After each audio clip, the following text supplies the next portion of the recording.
그래서 저는 앨리스 유유재라고 하고요. 저희 앨리스는 국내에서 디파이 프로젝트를 지금 만들고 있고 이번 주에 런칭할 예정입니다. 그래서 저희가 하려는 건 이더리움의 토큰들 기반을 해가지고 EVM 환경에서 이제 가인 저축 대출 서비스를 제공할 예정에 있어요. 그래서 우선 뭐 간단하게 소개를 드리자면 저는 2015년에 이더리움이 나오려고 했을 때 블록체인에 관심이 생겨가지고 그때 뭐 비트코인 관련 스터디를 하면서 이제 계속 관심을 갖고 있다가 작년부터 본격적으로 블록체인 쪽에 프로젝트를 시작해서 지금 하고 있고요.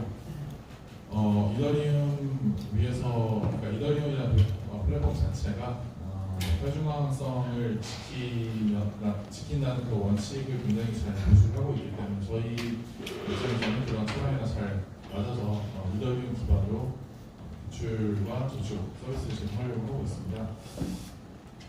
지금 제목에 보시면 신뢰가 필요 없는 이라고 되어 있는데 이 신뢰가 필요 없다라는 게 저희가 생각하는 굉장히 중요한 포인트 중 하나예요. 그러니까 신뢰가 필요 없다라는 게 디센트럴라이즈와 맞다라고 생각하는데 관련된 내용을 이제 위주로 설명을 드리려고 합니다. 디파이라고 하면 아까 다른 분들도 굉장히 잘 설명을 해주셨는데 여러 가지 분야가 있겠죠. 그래서 대출 같은 이런 뱅킹 쪽도 있을 거고 증권이나 아니면 화생상품이나 여러 가지 분야가 있을 거예요. 근데 그 중에서 저희는 가장 원시적인 그리고 그렇지만 가장 중요한 이제 뱅킹, 은행업 쪽을 탈중앙화된 방향으로 구현하는데 집중하고 있습니다. 일단 뱅킹의 역사에 대해서 간단하게 짚고 넘어가자면 11세기에 이탈리아에서 교역이 활성화되면서 그때 은행업이라는 게 처음에 등장하기 시작을 했고 처음에 등장했던 이유 자체가 다양한 화폐의 교환 필요성 때문에 그렇습니다. 즉 여러 가지 국가에서 각자 다른 화폐를 쓰고 있었는데 이탈리아와 같이 교역이 활성화된 곳에서는 여러 가지 화폐가 거래가 됐어야 했어요. 그래서 은행업이 등장하기 시작했는데 작년부터 시작된 ICO 붐으로 다양한 화폐들이 거래가 되기 시작하면서 올해 디파이까지 이렇게 오게 됐다는 점에서는 굉장히 유사한 점을 확인할 수가 있습니다. 뱅크라는 용어 자체는 이탈리아로 벤치를 의미하는 방포에서 유래를 했고 그래서 뱅포라는 그런 이더리움 기반의 다른 유동성 공급 프로젝트도 존재하는 거고 처음에는 그래서 이 뱅킹이라는 게 화폐를 보관하는 데서 시작을 했어요. 여러 가지 화폐들을 보관해주고 그에 따라서 이자를 받고 대출해주고 시작을 했는데 이제 화폐를 직접적으로 다루지 않고 즉 보관해놓고 그에 따른 차용증이나 이런 쪽으로 신용이라는 개념이 등장하기 시작하면서 최근에 우리가 알고 있는 그런 금융까지 오게 됐습니다. 그래서 뱅킹에 어떻게 작동하는가를 간단히 살펴보면 우선 저축이 있겠죠. 저축이 이제 가장 중요한 부분이라고 할 수 있는데 결국에는 사람들이 남는 돈을 이제 모아가지고 그를 통해서 예대차를 이용해서 금리를 매기는 게 이제 뱅킹이기 때문에 결국 사람들이 사용하지 않는 돈을 모으는 게 저축이라고 할 수 있고 이게 모인 돈을 가지고 그 돈이 필요한 곳들에다가 사회적으로 의미가 있게 분배해주는 것이 대출이라고 할 수 있습니다. 그러니까 단순히 대출이라는 게 돈이 필요하면 돈을 땡긴다 이런 개념이라기보다는 사회적으로 굉장히 중요한 역할을 하는 즉 일종의 공공재 역할을 하고 있는 것이 바로 뱅킹이라고 할 수가 있겠습니다. 그래서 사용되지 않은 돈을 모아서 사회에서 유용하게 사용될 수 있도록 분배를 해주게 되고 아까 발표해 주신 그 유동성의 공급 측면에서도 맞닿아 있는 부분이 있다고 할 수 있겠습니다. 그래서 이를 통해서 결국에 경제가 성장할 수 있는 레버리지 효과를 지니게 되죠. 왜냐하면 만약에 이런 신용 즉 대출 개념이 없다면 모두가 본인이 갖고 있는 돈만 사용하게 되고 그러면 크게 자금을 들여가지고 사업을 하거나 이런 활동을 못하게 되니까 당연히 그만큼 경제 성장이 활발하지 않을 거다라고 예상할 수가 있겠습니다. 하지만 이 신용과 대출이라는 개념이 있기 때문에 우리는 직접 내가 갖고 있지 않은 돈을 일종의 투자를 받거나 아니면 빌리거나 이런 식으로 해서 조금 더 큰 사업을 하거나 다양한 경제 활동을 할 수 있는 즉 경제 활동의 촉매자라고 할 수 있겠습니다.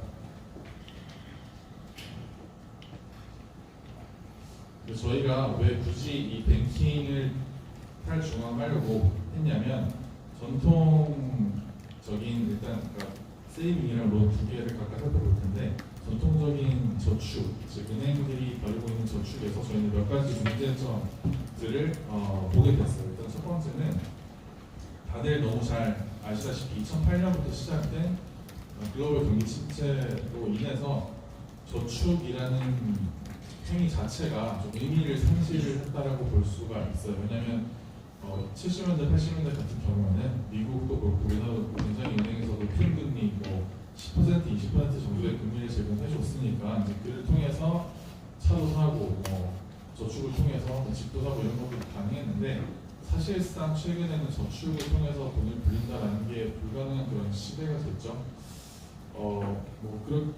그렇게 이제 경기가 침체가 된 상황에서 각국에서는 경기를 살리기 위해서 점점 더 이자율, 그러니까 기준금리를 낮추기 시작을 했어요. 그렇게 낮추다 보니까 결국에는 마이너스 금리 시대까지 오게 돼서 이제는 더 이상 돈을 맡기면 그에 대한 수수료를 받는 게 아니라 오히려 돈을 맡기는 거에 대한 대가를 지불해야 되는 그런 상황까지 오게 됐습니다.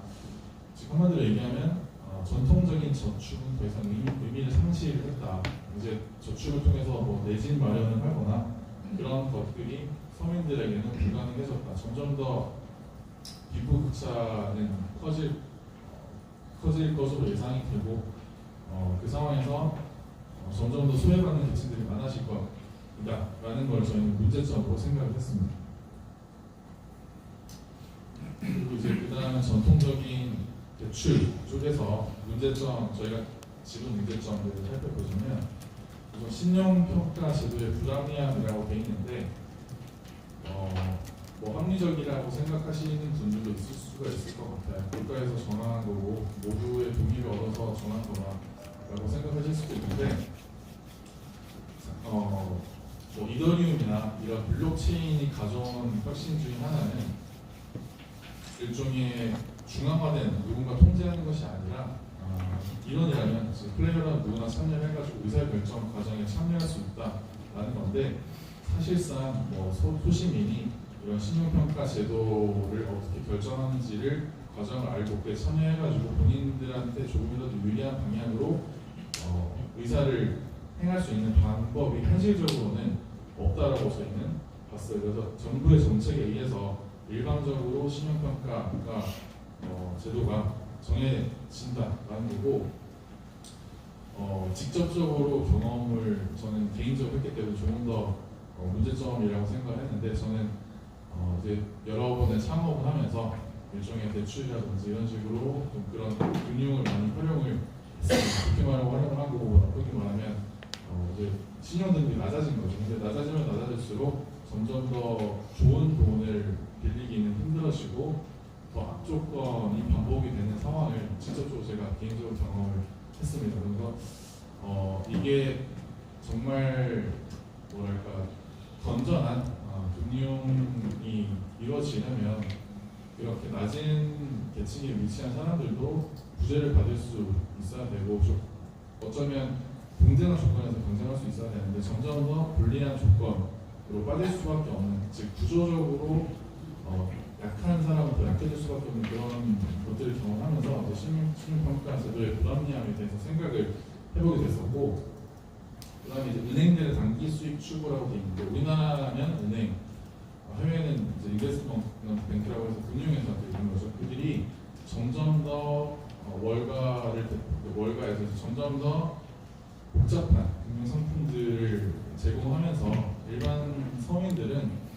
10페이지, 20페이지 되는 조항들을 다 읽어볼 수도 없고 읽어봐도 이해를 할 수 없는 그런 금융 상품들이 점점 많이 나오고 있어요. 그리고 그런 것들을 영업을 통해서 판매를 하고 있고 결국에는 처음에는 이제 그런 금융 상품들이 좋은 것처럼 보여서 가입했다가도 나중에는 결국에 그런 어마어마한 부담이 돼서 다시 돌아온다거나 아니면 어떤 독소 조항 때문에 불합리한 그런 상황이 보인다거나 일종의 2008년에 글로벌